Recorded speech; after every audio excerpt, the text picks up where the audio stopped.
The Oracle Network. Wow, I'm getting a phone call from Germany. Look how weird the phone number looks. Shauna, Germany is calling me. Germany? Should I pick up? No. No. The amount of spam calls I've been receiving lately has been off the charts. But when Germany's calling, you know that's legit. You should answer because it's like, what if you don't? It's I Angela. just didn't. It's Angela Merkel. Angela. How do you say hello in German? I don't know. Michael, you went to Germany. Didn't talk to anybody. Apparently.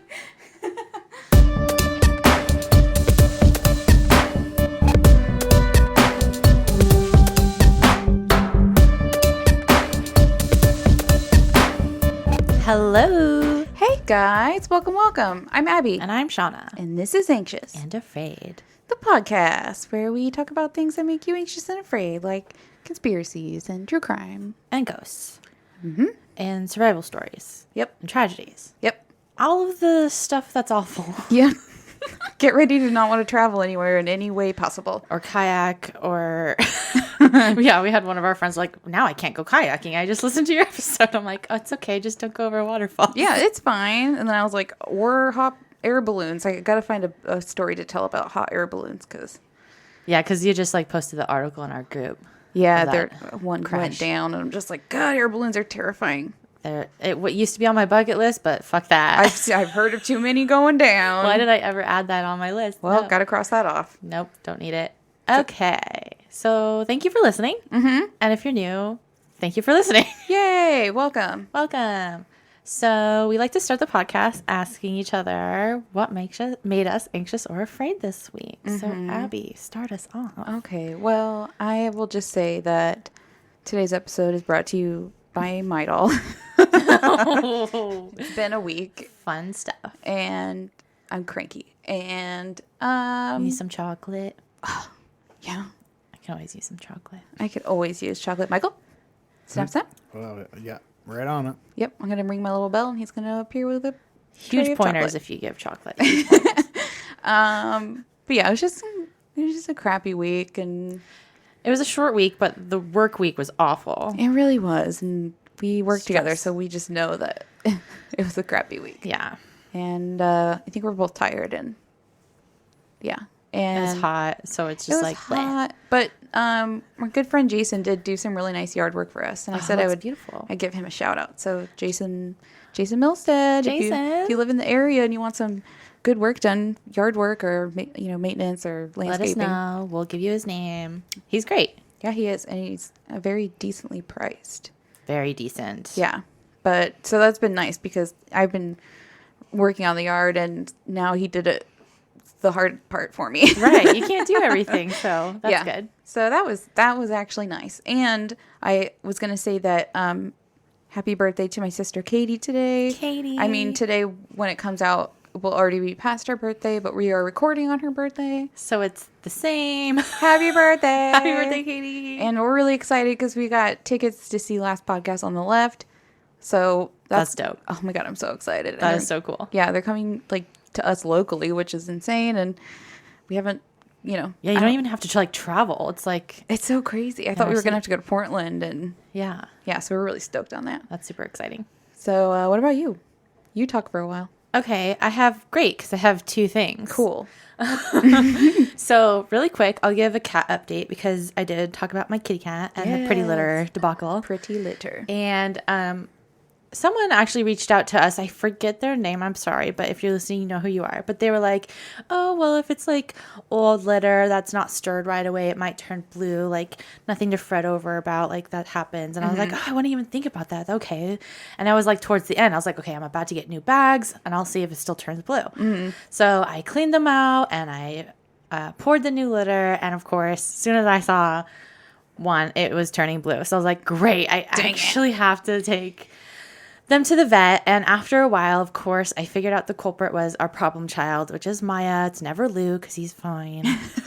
Maya is the beautiful problem child drama queen. Right. She's a Siamese cat, and I feel like they just always have issues, and she definitely has a tude. Oh yeah, she's a diva. Diva for sure. And so it was her. I think Mariah Carey lives in her body. Oh my God. I'm not a fan of Mariah Carey, so don't say that. I love her music. I mean, she has some hits, but In the 90s. yeah. I love her. I love old style Mariah Carey. I mean, she's a queen, like, obviously Mariah Carey, but I don't know. She rubs me the wrong way sometimes. Okay, fine. Adele. I don't. Beyonce is in there. Beyonce, queen. We'll take Beyonce. Beyonce. I've had a dream with Beyonce recently, so it makes sense. Beautiful. Okay, so I took her to the vet to be safe and all, and got her like some blood tests, and they were able to take like a urine sample somehow, and they called me the next day. It was really fast results, which was really nice. And they were like, yeah, so everything's normal with her blood work and everything else. I'm like, great. They were like, but we did see the reaction in her urine sample, just like you've been telling us. And I was like, oh my gosh, like sad, but also relieving in a way. Like, I'm not crazy. Yeah, validating. Validating. And so they're like, so we're going to give you some special calming cat food and like some medicine to put in it. So that's what we're doing right now. So I'm hoping that helps her. Do you think it's working? I mean, Too soon to say? Yeah, we only have done like 2 doses because we have to do it every other day. Oh. So we'll see. Well, I guess next week, tell us how it's going. Right. I guess I'll give you more updates on her. How's your cat, Pete? on her bladder. But yeah, hopefully that'll make her feel better. I mean, she loves extra treats, so she's slurping it up. Oh, I'm sure. Yeah. So she's doing fine. So there's that update, which is like, great. Thank you, Pretty Litter, for letting me know there's some issue with her. Like, it actually worked. It did its job. Not sponsored, but should be. So yeah. And then I have another one real quick. I have the 5 C's up there. You did write 5 C's, and I was like, I don't know what that means. We're going to combine 2 corners. Oh, God. So I'm going to combine the Clearing Conscience corner for Crazy Kurt. Oh, Jesus Christ. Which I'm sure he just loves that title. Yep. Okay, so yes, we were talking about his bad driving in the last episode. Yeah, your dad has an interesting driving habit that you posted. Right. I ended up posting it because we talked about it and we Yeah. were like making fun of him on that steering thing. And of course, like I use like extreme words like the worst and like I hate or whatever very freely. So sorry, I use harsh words like that, but he's not the worst driver. He like, sorry, Dad, I didn't mean to be mean to you. Like he's a sensitive boy. Oh, is he sad? It was just like, why do you have to like say that on the podcast? I was like, Dad, it's no big deal. We're just making fun. And he was like, can you retract that post? And I'm like, no, it was a hit. Everyone loves it. I was like, it's great. It was a hit. It's like the post itself was like just funny. It's a funny steering pose. It's not like I was actually like hating on his driving on the post. We can all laugh at ourselves. It's fine. Sure. And he was like, of course, it was because of my bad shoulder. Like, when have I driven like that before? And I was like, but still, like, the arm that's not hurting you was crossing your wrist. And I think that's still weird. But then, like, other people commented that they did the same thing. Like, they drive like that, too. True. A couple of friends were like, oh my gosh, guilty. And I was like, oh my gosh, how funny. It's a thing, apparently. I just think that's so funny. I could never imagine driving that way. It just cracked me up. Seems so not in control of the wheel. Right. Man. But funny. sorry, Dad. I'm not hating on you. Just making fun of you because I love you. Oh, Kurt, all I do is make fun of you. If I was nice to you, you'd probably be confused. I know, right? That would be weird. I mean, I think he just says things because he wants to give me also a hard time. I'm like, no, I'm not taking that down as a hit. Somebody likes That song slaps, Dad. That song slaps. So, yeah, those are my things. And that's it. Okay. Okay. Should we start? I would love to hear a story from you. Okay. So I know I've been on like a little paranormal kick lately. Mm-hmm. And I know I promised I would do something different next. Are you a liar? But I lied. No, I'm kidding. I'm not a liar. Okay. I really did do something different. Just wanted to pull your chain. Oh my God. Okay, so today I thought we should do a true crime story. Oh, nice. Okay. It's a real rip your hair out case. Oh, fun. I know, doesn't that sound like a fun time for all of us? Sounds like a very chill time. Yeah, you're gonna be so relaxed. You're gonna enter like a stage of rage where you become relaxed. Okay, that's how it works. Got it. Yes. So today we'll be covering the heavily publicized murder of Hollywood actor Lana Clarkson. Lana Clarkson. Sounds old familiar? timey. No. Okay. I don't know if I recognize that. Good. Okay. You might. I might. I'm withholding information. Okay. I'll listen to your story. Okay. I'm stuck here anyway, so. All right. I'm stuck here. I know, I'm just kidding. I have her tied to the chair. She's not here willingly.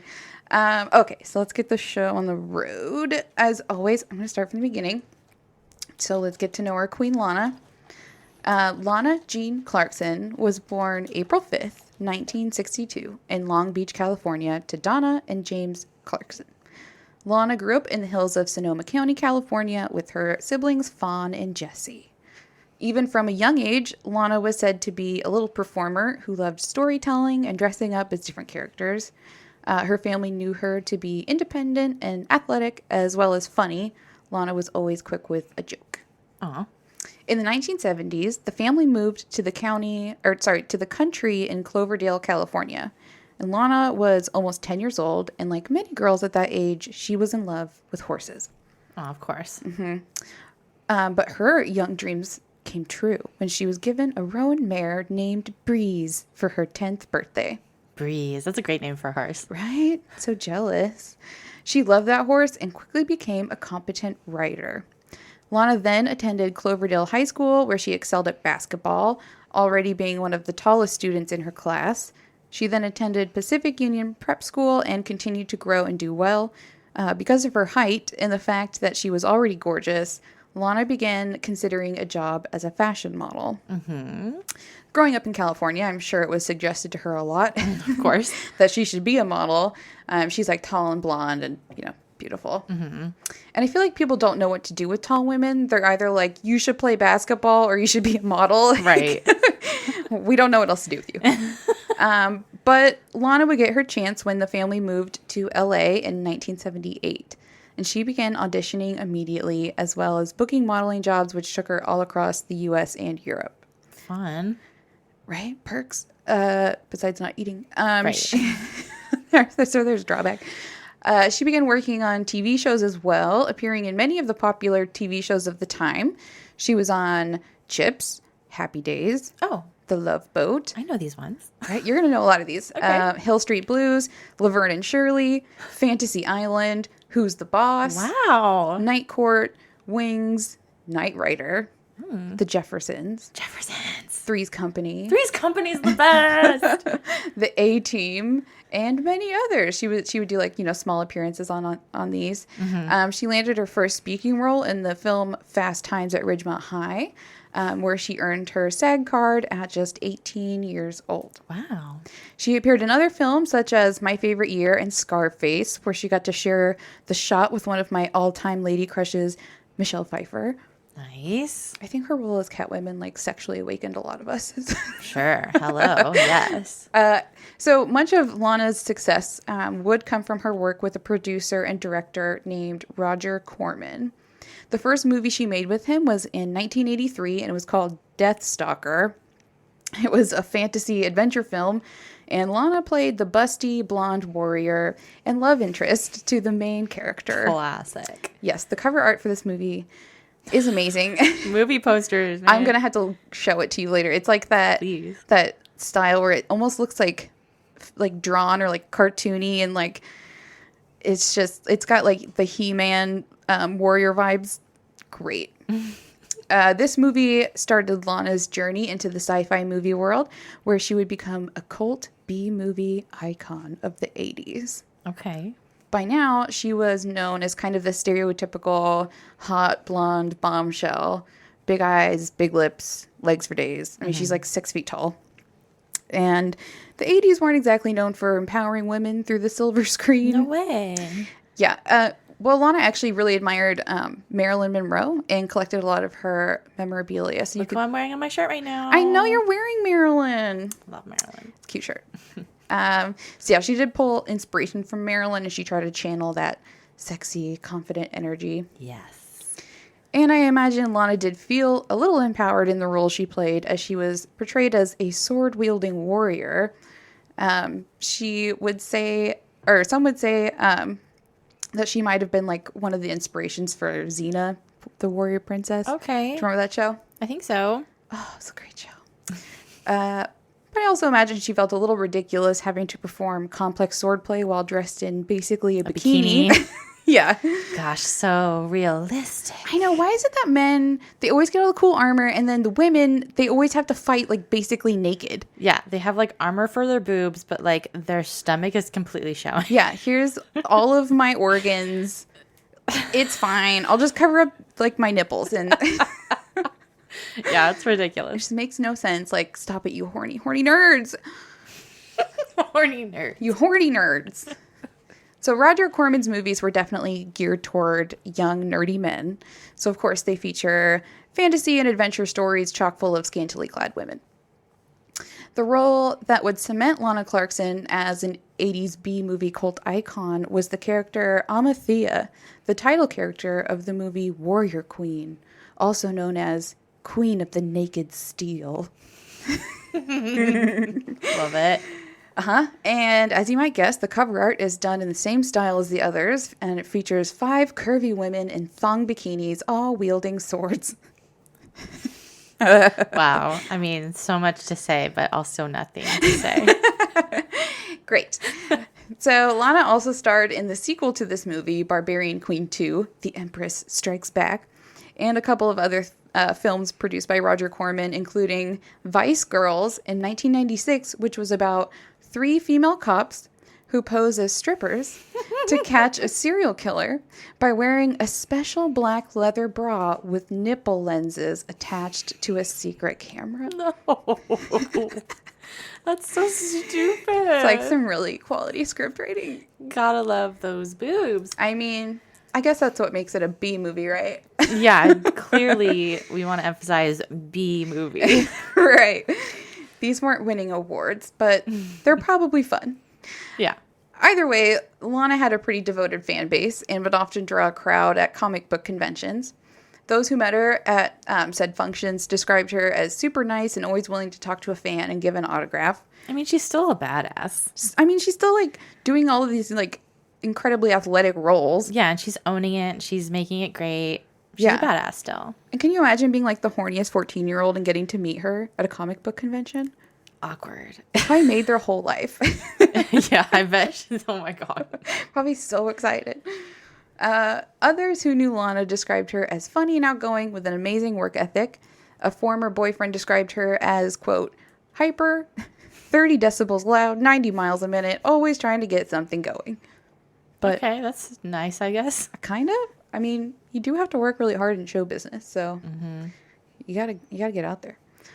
Along with TV and film roles, Lana also did commercial work for companies like Mercedes-Benz, Kmart, Kmart, R.I.P., Nike, Mattel, and Anheuser-Busch. So, not bad.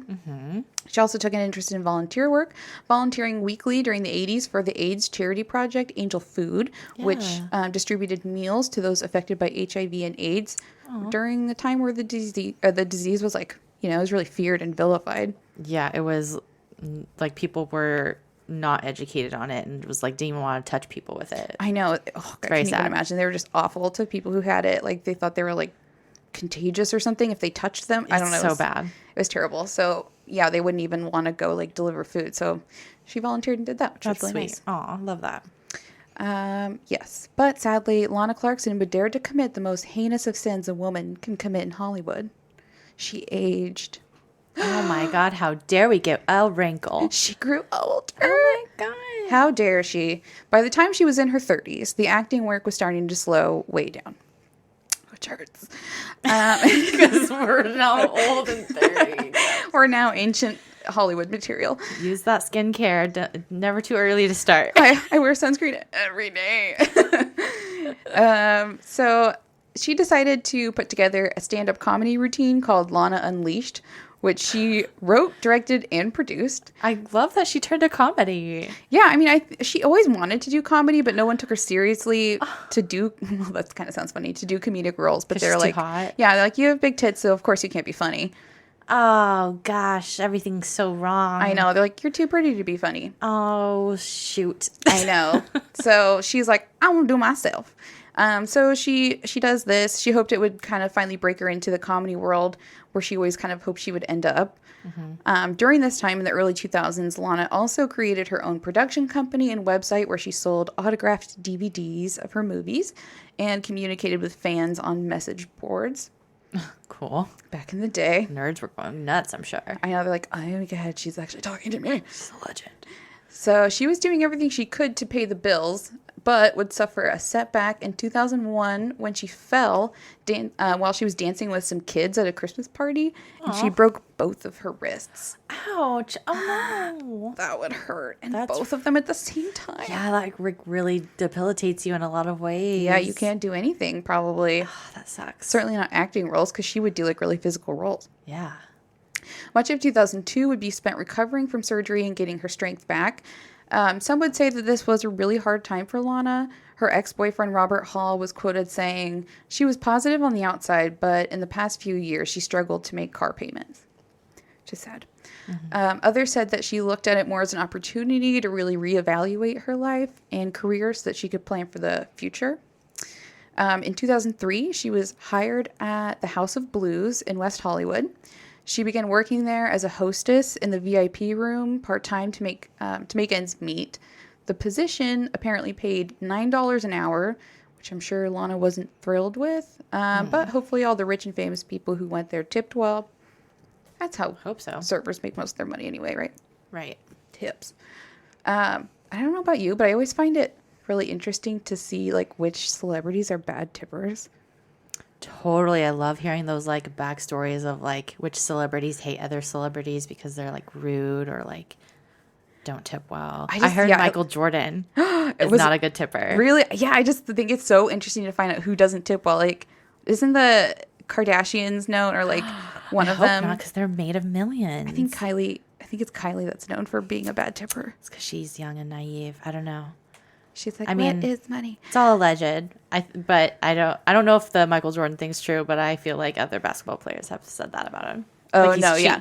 You just hear like these gossip columns and I'm like, oh, that is so interesting because they have so much money. Like, do you think it's because they just are out of touch and don't know what a good tip is anymore? Or they're just cheap? Oh, that sucks though. Yeah.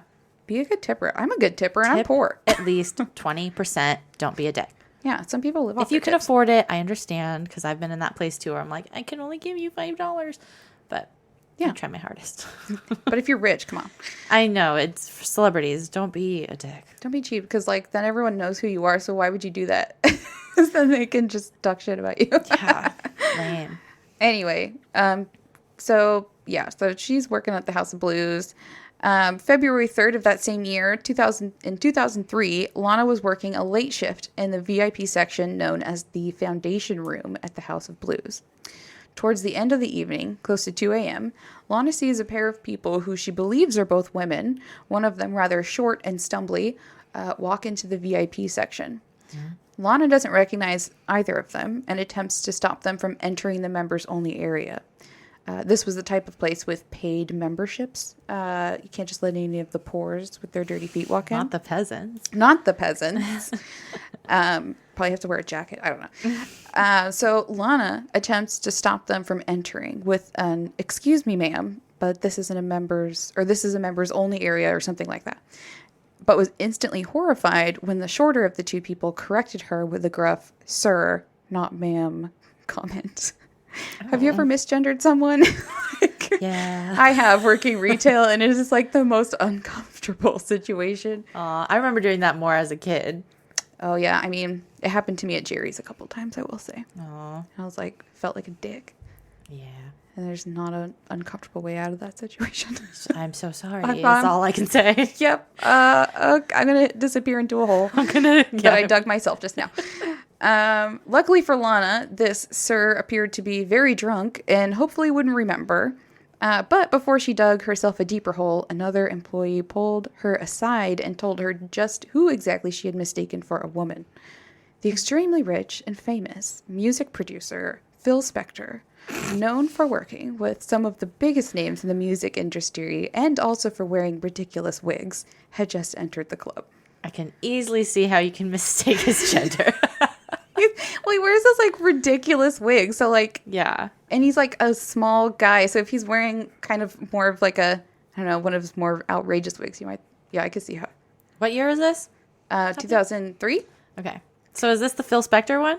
Yes. Gotcha. So now you're more familiar with the case. Totally. Okay. But it's great. Continue. Okay. So let me give you some background on this guy before we continue our story, because he is very, shall we say, eccentric. Very. But let's take a little break first. Okay.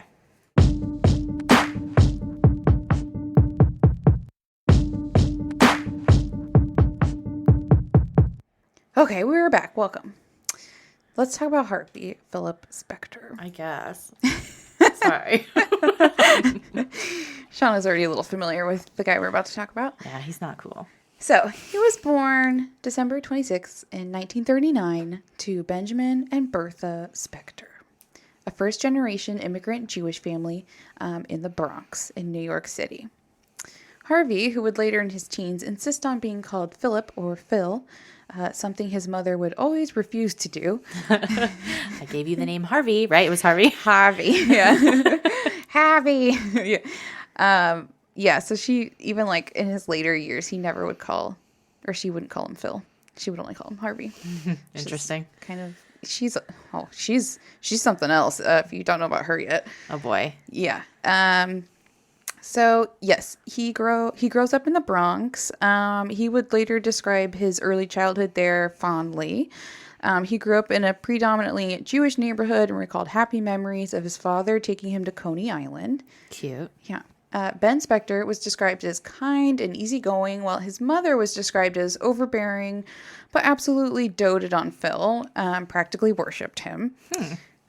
His older sister Shirley was the exact same way as her mother and would also plague Phil with overbearing and obnoxious ways. Oh gosh. Bertha seemed like the stereotypical overprotective mother. You know, she controlled Philip's life and didn't let him go outside and play with his friends. That's sad. Yeah, she said that he had a skin allergy to harsh sunlight, and he also had asthma. So she was like super overprotective after she found out, you know, all of that. She's like, well, I get that. But there's a line. right. I mean, yeah, it's not good for a child to not be socialized with other children. Yeah. Did you ever watch Everybody Loves Raymond? Oh yeah. Imagine his mother. Oh. It's her. Oh, Only, no. but worse. Right, because at least she was funny in the show. Yeah, it's her, but worse. Oh gosh. Her without the humor. Both Ben and Bertha were both small of stature, and Phil was no different. He was a small and sickly boy who was also overweight in his younger years, so making friends was difficult for him. Even still, he would go on to romanticize his years as a young New Yorker and would say he always felt a connection to the heart and soul of the city. Tragedy, however, would strike the family when Phil's father committed suicide on April 20th, 1949, which would make poor Phil only 10 years old at the time. Awful. Yeah. And he was like the good, nice parent. Yeah. That's sucky. Yeah, that's the other part. It's like now he's just with his mom and like crazy sister. Oh no. According to the book by Dave Thompson titled Phil Spector, Wall of Pain, Ben Spector left the house at 8 a.m. while Phil was still getting ready for school and left in his car like he did for work every day. But instead of going to work, he drove to an abandoned building and ran a hose from the exhaust pipe into his car and sadly died from carbon monoxide poisoning. Yikes. His death was always kept very hush-hush, which was not uncommon for the time, but I'm sure psychologically is not easy on anyone, especially the kids.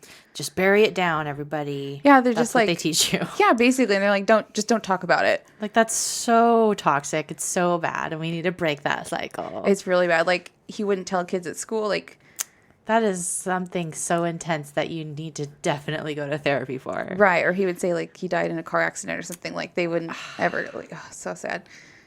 Because suicide, I guess, is like more taboo. Yeah. It was more like. Yeah, no one can know he killed himself. Like. Ugh, the times, man. Yeah, it's bad. So Bertha Spector was now a single mother with 2 children to care for, and she leaned on her family in the area to get by, but would eventually move to Los Angeles, California in 1952 to be with other family living there. It is said that Phil hated LA when he arrived. It was too hot and too sunny for his skin, and his asthma wasn't happy about it either. Yeah, with a kid who can't be in the sun, let's go to the place where there's sun every day of the year. The Sunshine State. 72 degrees all year long. Yep. So by the time he entered Fairfax High School, he kind of looked a little like Wednesday Addams amongst a bunch of like bright and sunny Californians. Like the Addams Family? Yeah. Right? Okay. So he was like short and thin with dark hair and big eyes and a receding chin. He's just like this little weird looking little thing. Yeah, and he's like among all these like blonde, tan. So out of place, I'm sure he feels. Damn. He looked very New York and like California. Yeah. East Coast coming to the West Coast. Yeah. And once again, Phil struggled to make friends in school, and his overbearing and overprotective mother only made matters worse. Those who went to school with him remember him as a painfully shy and sensitive boy who was very smart and enjoyed reading and music. He also had a deep obsession with Abraham Lincoln and basically knew everything about him. I saw a few different like references to this that he would just like quote Abraham Lincoln. He had this weird obsession with him. I mean, at least it was a good dude. I know, it's just like such a weird it's weird. It's not really pertinent to the story, but I should let everyone should know. Phil's passion for music continued to grow as he got older, and he found that he had a keen ear and a natural gift when it came to learning just about any instrument. He could also sight read, and he was really good at improvisation, like with instruments he was learning to play. He learned how to play the accordion to make a little cash at bar mitzvahs. Okay. Oh, okay. And weddings, and then learned to play the French horn in orchestra. And let's get the weirdest instruments. I know. My twin sister Sarah also learned how to play the French horn, and we all teased her for being like half the size of the instrument. So I imagine Phil looked similar playing it because like it's huge. The French horn is huge, so it would probably look funny. And then he would also go on to learn the piano, bass, and drums. That's impressive. But his real passion was for the guitar, and his mother gifted him with his first one when he was 13 for his bar mitzvah present. I mean, that's a cool gift. Yeah. Phil could immediately start plucking out tunes he heard on the radio, and soon he and a friend named Marshall Lieb started taking guitar lessons together. This was now the mid-50s, and the rock and roll craze was taking a firm hold in America. Hell yeah. This was Phil's ticket into socialization and normalcy. So he started playing at school for friends during breaks and lunch, and even though he was awkward and shy around girls, Phil got his first girlfriend when he was 16, and her name was Donna Cass. But Phil would soon begin a troubling pattern of behavior with Donna, as with the rest of his romantic relationships through his life. Uh-oh. Much like his mother did to him, he was completely smothering and controlling to his romantic partners and even to his friends. He needed to know where they were at all times and interrogated them on where they went that day. Jesus. Donna said that Phil was a very angry person because of his mother. She would call the friends' houses that Phil was at, or she would just show up without being called. That is embarrassing. Yeah, and she would just be like, Phil's having an asthma attack, and she'd like make him come home with her. Oh my God. Like, chill out, woman. Yeah, she was like, I mean, I don't think I wrote about all of it, but the arguments they had were very intense and sometimes violent and just like really, really toxic. That sucks to have a parent like that. Can you imagine being at someone's house and your mom just shows up and is like, you're having an asthma attack? Like, get in the car. We're what? going home. That is so not okay. Not okay. So it's not really hard to imagine where all the possessiveness and obsession with control came from. Right. In his teenage years, Phil was known to be terrible at holding his liquor. And when he was drunk, he had an explosive temper that could be triggered just by looking at him the wrong way. Jeez, he's not the cool drunk. No, not at the all. fun drunk. Not at all. He was very like insecure about his height and everything else. So if anyone said anything, yeah, he can't take that. it goes off the handle. Ay. So during this time, Phil and his guitar friend, Marshall Lieb, started practicing music in the garage of Phil's girlfriend, Donna, along with a friend of Donna's named Annette Kleinbard. Annette was an aspiring vocalist and began practicing her singing and harmonies while the boys also played and sang. Fun little garage band. Mm-hmm. Phil would also go around to all the recording studios in town just to listen and watch like the tricks of the trade. Totally. This is back when that was allowed. I don't think you can do that now. You can't just like walk into a recording studio and be like, "Can I watch?" Kind of reminds me of my story on like Lawrence Bader when he was just like, yeah. I'm just going to be in this radio studio now. I'm here, so this is my job now. I'm going to just practice. Thanks. Bye. Yeah, so he was just like watching them and they were fine with it. Okay. He was fascinated by all the sound techniques used in the studio and vowed to save up the money to get some studio time.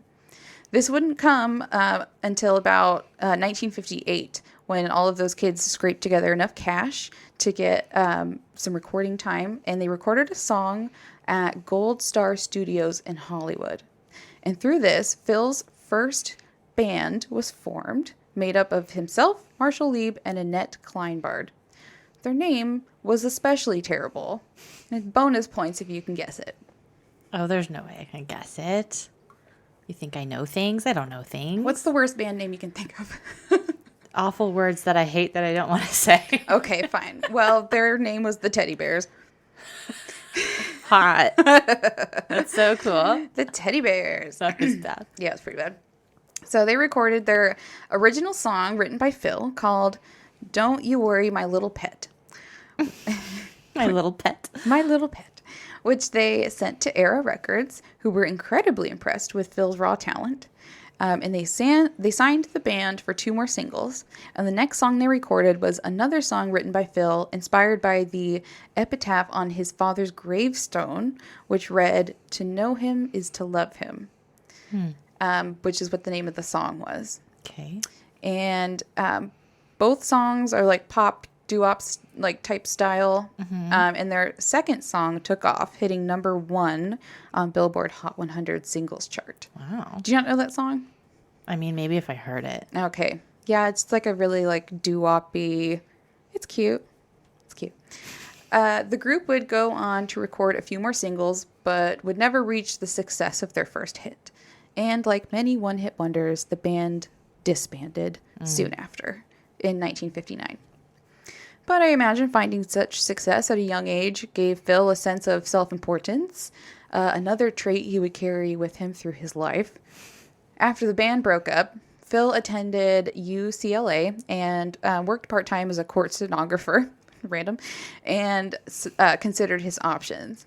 He decided that performing was not going to be his life's work. He kind of had stage fright. But producing was going to be his thing. Yeah, behind the scenes, like, yes, makes sense. He's like, I want to be the important dude in sunglasses, like calling the shots in the background. Of course. The guy with all the control, in other words. Right, right. So Phil had already made connections in the music industry and started studying music production under a man named Lester Sill. He sent Phil to New York, where he co-wrote the hit song Spanish Harlem by Ben E. King. Spector would go on to co-write many other hit songs of the time. Lester Sill and Spector would then found their own record company in 1961 called Phillies Records, where he produced the girl group called the Crystals. You familiar with them? No, but I love that name. Yeah, it's fun. I guess I just like really love music from the 50s and 60s, so I'm like super into all of this. Yeah, you sound like you're super into it. I'm like, that was before my time. Sure. They're fun. The Teddy Bears. Love it. So their first 2 singles broke the top 20 in the charts. Phil then went on to work with the Ronettes. Do you know the Ronettes? That sounds familiar. Another American girl group fronted by Veronica Bennett, joined by her sister and her cousin. They would sign with Phillies Records in 1963 and would release the smash hit, Be My Baby. You know that one. I feel like that Be one. my baby, my Yeah. You, no? Yeah. Okay. No, I do. I know it. Okay. That one's a smash hit. Yeah. So he's like pumping out hits, basically. He's good at this. Yeah, he is good at this. While Spector was certainly now known for engineering the girl group sound of the 60s, his true claim to creative genius would be his sound technique dubbed The Wall of Sound, which was inspired by his love for classical music. He did this by creating a dramatic, orchestral effect in the songs he produced. He did this famously in the music he made with the Righteous Brothers. They recorded Unchained Melody. You know that one? That's a great song. Of course I do. And You've Lost That Love and Feeling. Another favorite of mine. I literally listened to it this morning. But yeah, it's like that really big. It's just like, I don't know, builds up to this like very like dramatic moment in the song, and it's just like fills the room. It's great. Great stuff. And so, yeah, more hits on the charts. By 21 years old, Phil Spector had already made his first $1 million. I mean, he's doing this so young. 21 is still such a baby child. Like, So young. that's crazy. He's like, I can legally drink now, and I'm a millionaire. That's wild. Yeah. So imagine what that does to, like, a young person. Yeah. It's, like, straight to their head. Of You course. see it all the time. So many, like, I don't know, Justin Bieber. Like, just to name one. Yeah. I mean, that would definitely get to your head, and you'd be very cocky, I'm sure. Yeah. I mean, it happens to child stars. Like, you know, it's just not good for your psyche. I don't think having that much success that young. That early? No. Yeah. So in 1966, Spector would sign husband and wife team Ike and Tina fucking Turner. Oh, snap. Yeah, they would record the single River Deep, Mountain High, which Phil was super proud of. He considered it to be one of his greatest works. Like, this is one of Yeah. the best things I've ever made. And because of this and his previous success, he thought there was no way that they could fail. But sadly, the single failed to crack the top 40 in the U.S., reaching only spot 88. Oh my gosh, what a diss. I know, I think it's very unfair because it Pretty good song. slaps, It slaps. as the kids would say. It's great. This perceived failure did not go over well with the boy genius Spector, who kind of treated it as, well, if the world doesn't want me and my enormous talents, then they don't deserve me. Of course. Yes, he then retreated from the world to pout like a child. It was during this time in 1968 that Spector married Veronica Ronette, who she was in the Ronettes, you know. Makes sense. Yep, she was the front lady. And then she started going by Ronnie Spector. This marriage was no different from Spector's other relationships. He was controlling and emotionally abusive. There were reports that he actually kept Ronnie locked up under like lock and key in their house Oh, God. and refused to let her leave for periods of time, threatening to kill her if she did. Jesus. He had an intercom system installed in every room of the LA mansion to keep track of her at all times. That is psycho. That is Big Brother. That is not okay. Okay, you think that's bad? When she was allowed to leave the house, Spector made her take a life-size doll made to look like him with her in the car. What the fuck? That's weird. And like such an ugly doll. What the hell is he thinking? Yeah, that is like... That is bonkers. I'm uncomfortable. Like, I'm uncomfortable. ugh. Luckily, Ronnie was able to leave Phil and divorced him in 1974, but not without plenty of mental and emotional anguish. I didn't write about it, but they also they wanted to adopt children. And one day she shows up and he has adopted twins without telling her. I feel like I have heard this on another Yeah, they were like, podcast. we want to adopt like mixed race children together because like that's what we are. And then she gets home to two white twins. Oh my and gosh. like, of course, these twins were also horribly abused by him, and he had other kids that he abused. And I didn't get into all that, but yeah, he's just Did you also read something about shoes? shoes. Like I thought there was a fact that he would control like her shoes. Like he wouldn't. Oh, he would hide her shoes. Yeah, so that she literally couldn't walk off the property. Yeah, he would hide her shoes. He would do all kinds of weird shit. That is so extra beyond crazy and manipulative and wild. I mean, he would do that kind of weird stuff, like even in high school. Like he would harass his girlfriend on the phone and just like make her list everywhere that she had been. And like if she missed a date, he would like hunt her down and like reprimand her. It was just like No, really bad, like right out of the gate. that is bad. Yeah. So not a good dude. So during the time of his marriage to Ronnie, Phil started getting back into the music scene and had a smash success when he was tasked with taking the Beatles' unused Let It Be recording sessions and turned them into an album. Did you see that? Was the Yoko Ono documentary about that? No. Oh, it's a pretty good documentary. Sounds like it. But, like, it shows all the footage of, like, that being done, and you can see Phil Spector in the background. Oh, and that's like iconic. Yeah, it's Man, eerie. That's huge. Yeah. That's what's like feels so weird about it is that he's done so many good songs. I know, and you look back and seeing him just in the documentary, and it's like not about him at all, but you just see him there, and it's just like, oh shit, Like in the corner being all creepy. yeah, with his like sunglasses. He was always wearing sunglasses inside, and like, So weird. yeah, it's weird. So he used all of his production techniques and released the album a month after the Beatles broke up. It, of course, topped the charts in the US and the UK. Spector would do some more work with George Harrison and John Lennon, but as the 70s progressed, Spector became more and more of a recluse. I mean, he was so rich at that point, like, he really didn't need to work. Oh yeah, I'm sure he's making millions. Just like a bajillionaire at that point. Yeah. In 1974, Spector was in a near-fatal car crash in Hollywood where he was thrown through the windshield of the car. Oh my god. Wear your seatbelts, kids. And here's why. He required 300 stitches to his face and 400 stitches to the back of his head. Ouch. Yeah. That's.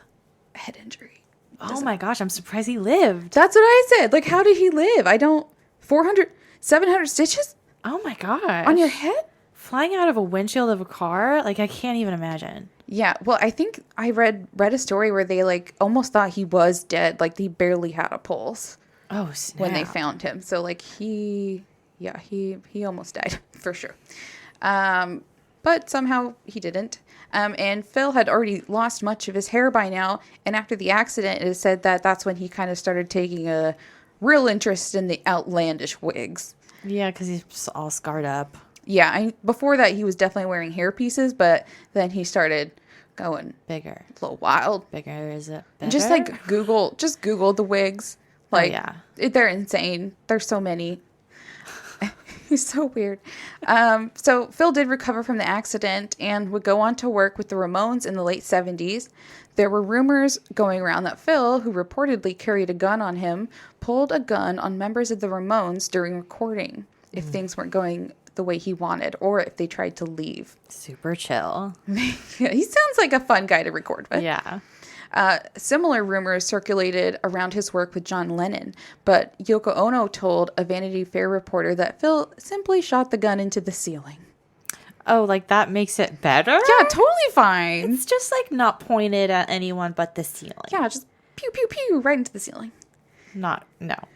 Yeah. She's like, oh no, it was just the ceiling. He didn't It's fine. he didn't point it at. He didn't point it at anyone. No, it's so bad.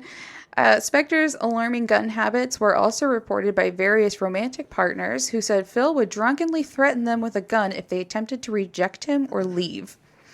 Further female witnesses would later come forward claiming Phil had demanded oral sex from them, and then when they refused, he pulled a gun Gross. and made them do it. Gross. So disgusting. Ew. Ugh. Some say he chased them from his home with various types of guns, from handguns to submachine guns. Are you kidding? Nope. I don't like this. Clearly places no value on women and sees them as expendable sex objects. He is disgusting. Just has guns everywhere and pointing it at everyone. I know, he has this weird obsession with guns. He has like this weird, gun collection. I also read another story that he liked to change multiple times a day and had a different gun to match each outfit. Sounds so rational. I also saw a picture of him with his bodyguard, and he looked like a child, like with his bodyguard, like helping him hold the gun. It was the funniest picture I've ever seen. And he was like a grown man. Oh my gosh. Yeah, he was known for like always having huge bodyguards with him, like at least 3 huge bodyguards. I mean, if you have the money. And he's like this little guy, so it probably just looked insane. And if anyone tried to pick a fight, he'd just point at his bodyguard. So Yeah, that probably stemmed a lot from his shortness, is that he needed to be like so badass. Or something yes, with clearly guns. very insecure about his manliness, I think. Because people probably picked on him, and it's just not a good look. So he would spend the next few decades into the early 2000s in his home, away from work and from the public. He made a few incoherent appearances at award shows and was usually seen with his team of bodyguards and much younger women. And this now brings us back to our story. Right. Okay. Right? Remember? Remember that? But now that we finally arrived, let's just take a quick break. Okay.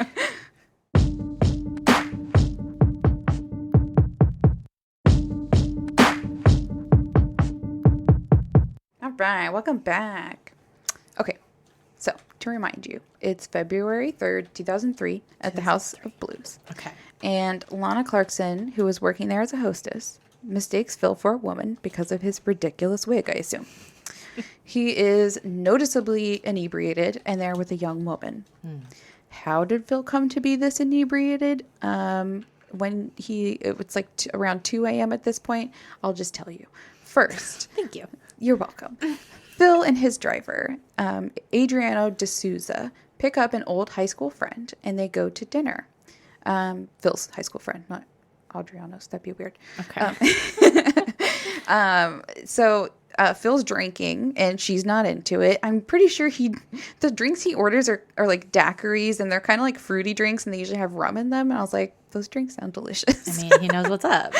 But like, and he's getting a lot of them and he's like, I think Little. like he was like 135 pounds or something. Like, Yeah. and Probably he's doesn't drinking need a lot. like high, like top shelf rum. Of course. Yikes. Yeah. And he's starting at around like 7 o'clock in the Okay. evening. Oh boy. So so she's not into it. She doesn't drink. And so the driver drops her off at home after dinner. And then Phil instructs D'Souza to pick up another female friend. And they go to Trader Vic's for drinks. And then to Dan Tana's for more drinks. And then to the House of Blues for even more drinks. So classic bar hopping. Yes. So that's why Phil is already shit-faced by the time he meets Lana Clarkson. She's so embarrassed by her mistake of not recognizing him and misgendering him that she treats Phil and his date like gold. Spector was known for leaving extravagant tips and would later leave a $450 tip on a $13.50 bar tab. Nice. I mean, at least he's a good tipper. Yeah. The woman Phil came in with did not want to drink and asked for a water, which pissed him off. Oh, God. He eventually had his driver take her home, and then Phil attempted to get one of the other gorgeous employees to go home with him to his, quote, castle in the hills of Alhambra. Alhambra is what I'll go with. The woman declined his offer, saying she had to be up early. He then proposed the same question to Lana, asking her to come back with him for a drink. Lana also supposedly refused at first, but she eventually concedes and is seen on security footage blowing out a candle at the closed bar and walking Phil to his chauffeur-driven Mercedes at 2:23 a.m. Ooh, that's eerie footage. Right, seeing her blow out the candle. Oh my gosh, that's sad knowing what happens. These would be the last images of Lana seen alive. Oh, poor girl. The pair headed to the Hilltop Mansion and watched a movie in the back seat on the way there. Eerily, the film was called Kiss Tomorrow Goodbye. Oh, God. I know. I don't like that. I just got chills. Ooh, I don't like that. No, I was like, that is very dramatic. The driver, D'Souza, had to get out of the car to push open the massive gates and was told by Phil to remain outside while he and Lana Clarkson went inside to have a drink. And he was to drive her home afterward. It's just a quick drink. It's all innocent. It's fine. Just a quick drink. D'Souza sat in the Mercedes for about an hour when he suddenly heard a loud pow sound ring out through the night. Oh, gosh. It came from the mansion. So it was like 3 a.m. At this point, it's like, yeah. Well, no, I think it took time to get to the mansion, so it's probably closer to 4. Okay. Yeah. Okay. Also important to note that D'Souza is just a substitute driver. Like, this isn't even his regular gig. Oh. And he's about to deal with so much shit. Oh, no. And he already had to deal with Phil all night. I'm sure that was a lot. Gross.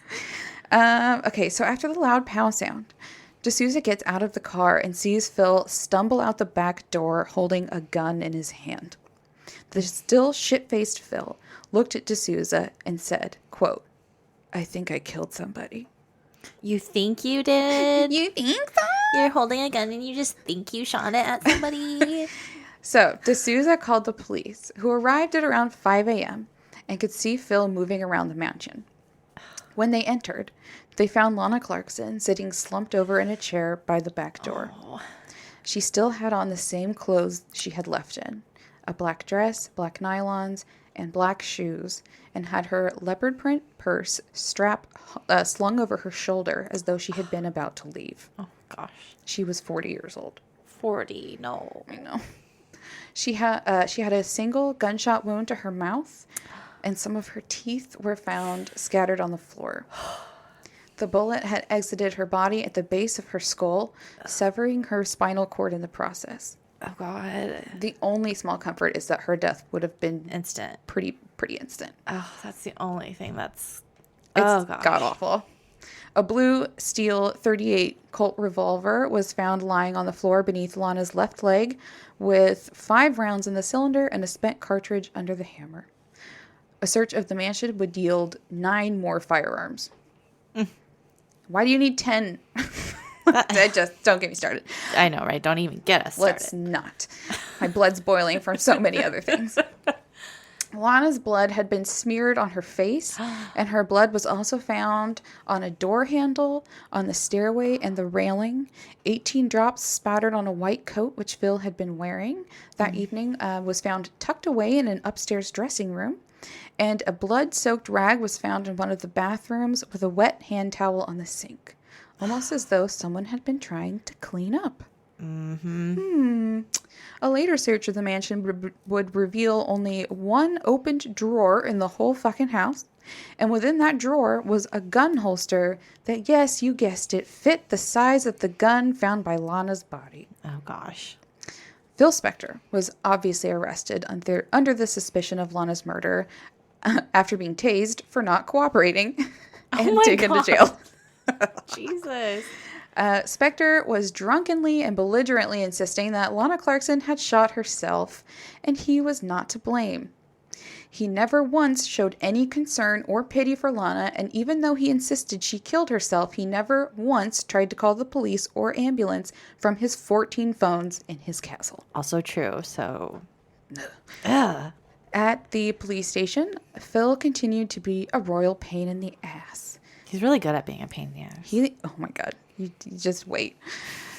He was demanding to see his personal assistant and bodyguard, like the police officers were his employees. He's just like ordering them around. Jesus. The entitlement. Oh, yes. And I actually found some of the transcript from the interview that night. Okay. You ready for this? Because I don't think you are. Am I going to get like so furious? You're going to laugh and you're also going to be so mad. Okay. I'm ready. Okay. I did drink of water to prepare myself. It's kind of long. Okay. This is what he said. This is part of the interview. All right. Here I am. And just imagine this tiny drunk man. Just like so drunk. Okay. This is nonsense. You people have had me here for 6 fucking hours, maybe 9 hours, and you have locked me up like some goddamn fucking turd and some fucking piece of shit. And you treat me, and then while this person eats and shits and farts, and you have me jerking around. And when someone comes over to my fucking house who pretends to be security at the House of Blues and comes over to my house. Remember, I own the House of Blues, where this lady pretended to work, okay, and then just blows her fucking head open in my fucking house, and then comes in, and then you people come around and arrest me and bang the shit out of my fucking ass and beat the shit out of me, and then you pretend and arrest me and then pretend like you're fucking Alhambra. And the mayor of Alhambra wants me to have Bono come and sing. Oh, don't bring Bono to this. Leave that man alone. He wants to have Bono come and sing at the anniversary of bullshit. This is nonsense. This is absolute fucking nonsense. I don't know what her problem is, but she wasn't a security at the House of Blues, and she's a piece of shit. And I don't know what her fucking problem was, but she certainly had no right to come to my fucking castle, blow her fucking head open, and murder. What the fuck is wrong with you people? That's his speech. Sounds like a very drunk person. Yeah. And also never ever says her name. Mm-hmm. And then calls her a piece of shit. And he invited her, like, insisted for her to come. And she's not security. And he doesn't own the House of Blues. Like, he's just like... God, so stupid. He's the worst. And he's just like, she had no right to come to my house. Like, oh Like, my how goodness. dare she? She has issues. No, you're the guy who has the gun on him all the time, pointing it at people. Yeah. And it happened in your house. So, of course, you're going to be looked into. So now you know what this guy's like when he's drunk. Oh, and you think we curse a lot. Like, there's a lot of fucks in that speech. So yeah, never says his name. Or her name. I don't know if it's to distance himself or probably because he didn't even know her name. No, I mean, he just met her, right? And then was like, Yeah. you're a woman, come to my house. Yeah, already shit-faced. Probably never even asked what her name was. Oh, he was probably looking for a blowskis. and- Ew. So gross. God. And she was not for it. No, she was like, no, thank you. But of course, she was being too nice and didn't want to say no. And she felt bad for misgendering him. And it's just like, And she was like, maybe he could help me out, but don't do it. so bummery. So terrible. So terrible. So yeah, he's an asshole. And he just completely talks out of his ass. I read so many interviews and watched them as well, and he lies constantly. And they're not even good lies. They're like easily provable lies. So I just feel like you can't trust anything he says because he just constantly embellishes the truth. He's just one of those deniers. Deny until you die. If you deny, then everyone else is wrong. Yeah, and Even if you can prove it. he's gotten away with so much in the past that he's like, eventually they'll believe me, and I'll get away with So it. sick. So, unsurprisingly, Phil was able to pay the $1 million bail and checked into a 5-star hotel with his assistant, Michelle Blaine, while the police investigated his mansion. Imagine being that assistant, being scared. I know. Oh, my God. God. Yeah, she had to stay with him. Ew. Ooh. And he just literally murdered somebody. Oh. I heard an interview, and I guess she was saying, like, she was trying to get the truth out of him, but he wouldn't ever say. He would just he kept calling it the accident. And would never say. I think he actually might have tried to get her to marry him because she knew too much, and like a husband and wife can't be forced to testify against The each other. assistant? Yes, Oh, Lord. but she did not marry him. Good thing. But yeah, her life has got to be interesting. So yes, they're staying in this hotel while the police investigate the mansion. Once he was allowed to move back into his home, he began giving interviews to several publications, basically slandering Lana's name and saying that she had killed herself. He even went as far as to say that she kissed the gun before shooting herself. Oh, my God. Just to make it so much more of a scene. He just embellishes constantly. Like, why would you even add that? Like, that doesn't even make sense. No, the more details you give, it's more sus. Like, if she was doing it, who wants to kill themselves and then kisses the gun before they do it? No. That's so stupid. Okay. I don't like him. No, I hate all of it. I hate him. This case made me want to just have a field day this week. There are strange interviews that are on YouTube and easily and readily available if you would like to watch them. Oh, no. Okay. They're of Phil in his home wearing his wigs, and one, he has a Hawaiian shirt on. And he's just like incoherently rambling on about how Lana did it to herself, and he never uses her name in any of the videos. Right. They're so strange. It's so obvious. And he like, in one part he starts ranting, he gets all pissed, and he's like, why would I kill a woman? I've never hurt women. There's no evidence of that. And I'm like, there's so much evidence of that. You're a controlling freak. Oh my God. Oh my God. Yeah, so he just openly lies all the time, and it makes me crazy. Okay. So while Phil was on bail, awaiting trial, he somehow found a woman to marry him. Then 26-year-old Rachel Short met Spector at Dantana's restaurant, the same place he went to before he met Lana. 7 months after he was arrested and released. Oh my God. The two apparently hit it off, and Rachel said that she had no idea he was a murder suspect or even who he was. What? They married in 2006. Phil was 67 at that point, and she was there to support Spector through the trial. Oh, I don't understand. In an interview with the LA Times, she was offended that people thought she was a gold digger and thought Phil was, and she was offended that people thought that Phil was unattractive, saying, quote, I find him very attractive and cute. I see him as I see him as this little boy. No. My best friend. No. The person I wake up to with his head on the pillow next to mine. Bald or wigged, do you think? Both? Probably slightly off kilter. The little boy thing. I'm just That like, is disturbing. you're half his age and you'd see him as a little boy. Ew. And of course, like, people are going to think you're a gold digger. I'm sorry, but I mean, it just looks bad. It's not a good look. It's, yeah. Even though I know that's also a controversial thing to say. I know it is. It's like, it's bad, but I just Ew. find it hard to think anyone could love this man. and find him attractive. Just the pictures. Okay, but anyway, so that happened. Oh gosh. Phil Spector's murder trial began on March 19th, 2007, and it was televised. You may remember the incredible wig photos from the trial. I know I did. Oh, for sure. We were in high school. I didn't know who he was or even what was going on. I just remember No. seeing the pictures. I just know the big curly gray hair wig. Yeah. Yep. That's what I've been picturing this whole time. Yep. He also wears a blonde page boy style wig, which is maybe more disturbing looking. I'm not sure. Okay. Go ahead and look at those, you guys. I hope you're going to post some of these. Oh, I will for sure post a few. Okay. How can I not? Right.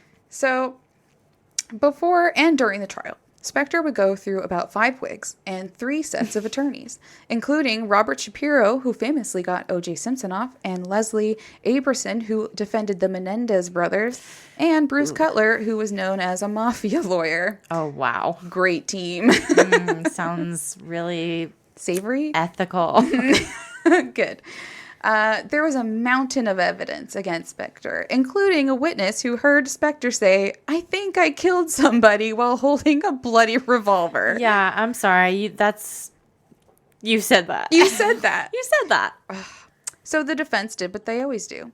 They tore apart Lana's character, describing her as a depressed, washed-up actress who wanted to end her life and wanted to do so badly that she somehow found a gun and shot herself in a man's home she had just met. I mean, no. No, it's not. No, I don't. No. The mental gymnastics that you would have to do. Defense lawyers. And also, just like a quick little hormonal rage rant, I think it is so disgusting and hypocritical that everyone goes around calling Lana this washed-up actress and never points out that Phil was a washed-up recording producer. Like, he hadn't created anything substantial in decades and was known for being a lousy, violent drunk and had 0 friends. But, okay, yeah, sure, Lana's the washed-up one. Because she's a woman. Yeah, she's the woman who's 40, and that's old. And has to work as a hostess. Like, ugh. Her life sucks so hard. That she killed herself. No. It makes me so mad. I hate it. I'm right there with you. Okay, good. They also attempted to discredit the driver. This made me really mad, too. Oh, my God. To discredit D'Souza in a very shitty way. He was from Brazil, and Cutler tried to make it seem like his English was bad, and he misunderstood. Racist. Which is bullshit, because D'Souza's English was fine, and he was a college graduate and former lieutenant in the Brazilian army, so he's not an idiot. Jesus. Cutler tried to downplay Phil saying, "I think I killed somebody," to D'Souza by saying, quote, he said, 5 words allegedly said to someone taking a siesta, referring to D'Souza, who was waiting in the car outside of the mansion as instructed. Instead of a break, he called it a fiesta because he's a racist asshole. Oh, that makes me so angry. Yeah, I read that and I was like, oh my God. Like, and D'Souza's, I'm sure, in the room. Oh, well. Makes me sick. Yeah, you're right about being so angry. Yeah, so mad in so many different levels and ways. Mm-hmm. The prosecution called on 5 different women to testify who had terrifying encounters with the drunken, belligerent Phil Spector, who had threatened them all with a gun when they spurned his advances. They also presented various forensic evidence, including the blood spray on Phil's jacket and an autopsy report finding Lana's tongue to be bruised as if the gun had been forcibly shoved into her mouth. Oh, no. There was also drama around the mysterious disappearance of a white acrylic thumbnail found at the scene that had been Lana's. The defense was accused of withholding evidence that would have indicated there had been a struggle before the murder. Those dirty dogs. Mm-hmm. So I think they had found this thumbnail, and they're like, well, if they were fighting, the thumbnail might have gotten ripped off, but then the defense mysteriously lost it. So convenient. It just disappeared. We just don't need to include it. Oops. Oopsie. So even though the defense never really explained why or how Lana Clarkson found a gun in a mansion she had never been to and then shot herself, they did successfully sow the seeds of doubt in 2 jurors, and the jury became deadlocked at 10 guilty and 2 not guilty. Oh, come on. It's honestly baffling. Kind of seems like they were paid off or something, but I don't know. But because of this, a mistrial was declared in September of 2007.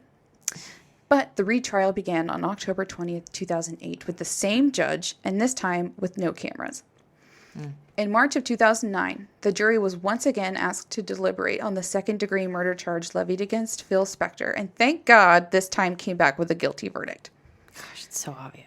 Right. Spector, who had just been skipping around California since 2003, when he bought his way out of jail, was finally taken into custody because he's just been free this whole time for years. He's just been free. It just makes me so mad.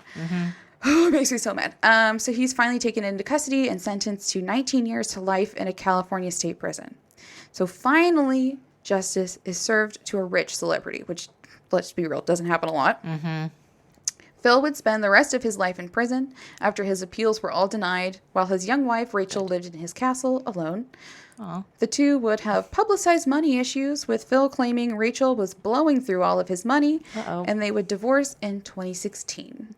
So I guess it wasn't true love after all. Shocker, it didn't work out. Yeah, it didn't work out. Phil did not do well in prison. He suffered many health complications, and in 2020, the year from hell, attempted to claim one more victim via COVID-19. But Phil squeaked through. But he did contract the illness and eventually passed from complications on January 16th in 2021. Oh, snap. This year. I had no idea it was that recent. Yeah, and he was 81 years old. And it was from COVID complications? Yeah. Damn. Isn't that crazy? I did another case where it was like crazy COVID. Like, this is the second or third case I think I've had like a COVID complication. Wild. And I know it was really bad in prisons and shit. Wow. But yeah, that's the infuriating and sad case of the murder of Lana Clarkson. That is so sad because it was just like a one-off random night where he was like, come on over. And I know, and he had done this to so many women, and I think it's just so obvious that he probably tried to come on to her. She clearly was like, I'm not into it. She put her purse on, was about to leave, and then he got so pissed that he shot her. And probably, maybe he didn't mean to. I don't think it was premeditated, but... Right. It was probably like the heat of the temper that he gets when he's drunk. I don't know how he he didn't like sober up after that, because that was like such an incident that. I know. Well, I mean, he did enough to like start trying to clean up the scene. Like, I think he like, they were like, well, it kind of looks like he tried to wipe the blood off her face. That's true. And then he took his jacket off and put it away upstairs. So that's pretty damning. Yeah. He probably like realized what he'd done and then was like freaking out and trying to clean up. Like, that's going to help. Right. But there's just like too much at that point. So he gave up and went outside. And the gun was found under her leg. And it's like, how would it have gotten there if he hadn't planted it there? It's just like a lot of stuff. There's no way she did it. It's just, it should have been so cut and dry. And the fact that there was a mistrial is just like, that's infuriating. Dear God. Like, come on, jurors. Like, really? Yeah. I heard it was like a juror. It wasn't even a stupid person. It was like an engineer or something. But they were like so literal. They were like, well, it wasn't like videotaped, so there's a chance that she could have killed herself. It's that one little slight reasonable doubt. But it's not reasonable. It's just not like, reasonable, no. I feel they're even like the first trial, they said the judge actually sent them back with more clear directions. I feel like the judge was like, no, you idiot. No, you don't understand. You don't understand what reasonable doubt means. Let me tell you. And then he made them go back, but they still came back deadlocked.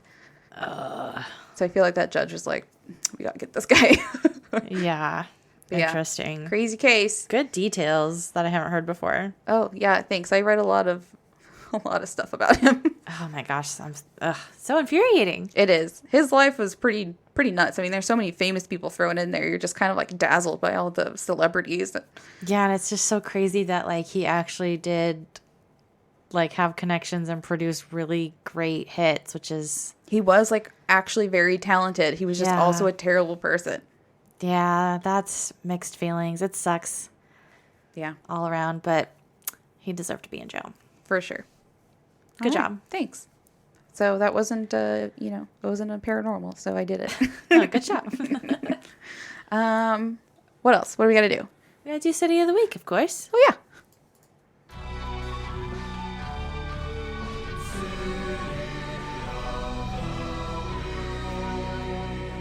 And that goes to Phoenix, Arizona. Thanks, Phoenix. Hi, guys. Stay safe over there. I think you're probably getting hit with a heat wave.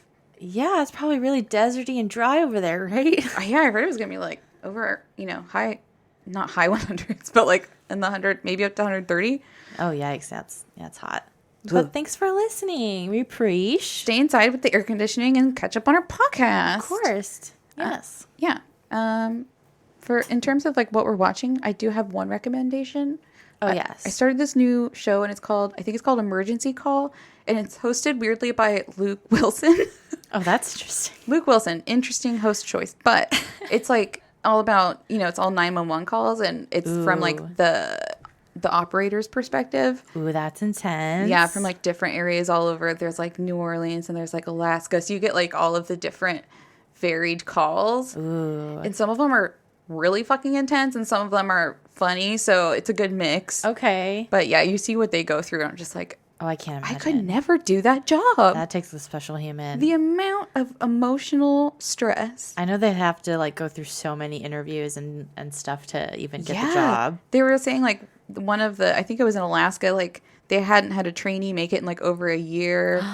So like, they're picky. Well, you have to be. Because, Yeah. I mean, just like watching the show, they have like 6 computer monitors in front of them. I'm like, 6? That's intense. No. Wow. So yeah, watch that. That's good. That's I on think it was on Hulu? Hulu, yeah. That's funny. I forgot that you recommended it to me, and I have to watch it. When I was trying to like that voice search thing on your remote, you can just like use your voice now. And I was like, emergency call, and it kept saying, sorry, can't make phone calls. And I was like, I don't need to make one. I want to watch the show. You'd like dial 911. You're like, is this the show? Hosted by Luke Wilson. It's so realistic. How immersive. Okay, so yes, that's on my list. I gotta start watching it. So thank you for the reminder. Yeah, I've been binging it. It's a good one. That's pretty intense. Okay. I have to pause it when Michael comes in though, because Awkward. Yeah. Don't judge us. But yeah, that's all I got. And I don't really got anything this week. All right. So that's a good recommendation. Cool. Well, I guess we'll wrap it up then. All right. Thanks for listening. Thanks for listening, guys. We'll see you next week. Good episode and good night.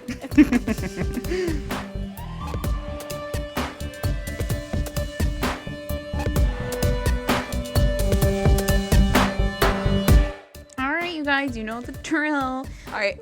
Anxious and Afraid the Pod is our handle for both our Facebook page and the group, along with our Instagram and Gmail. We're also on Twitter at AAThePod. You can support us at patreon.com/anxious and afraid. You get some cool perks, ad-free episodes. You get a release a day early. You get a sticker. You get a shout out. We also have some cute, fun merch if you're interested in that. I always recommend buying a size up in men's, and you can find all of that listed in our episode notes and our website, which is really cute, and that's anxiousandafraid.com. Check it out. You can also support us for free by leaving a rate and review, and please subscribe and tell your friends. Okay, I looked at a couple books. One was called Tearing Down the Wall of Sound, The Rise and Fall of Phil Spector by Mick Brown. Another was called Phil Spector, Wall of Pain by Dave Thompson. For websites, looked at Wikipedia, grunge.com, crimelogblogspot.com, NBCnews.com, vanityfair.com, latimes.com, and I also listened to an episode of the podcast Redhanded. Our music is by Broke for Free and Matt Edwards, and we are edited by Michael. Anxious and Afraid is partnered with the Oracle Network.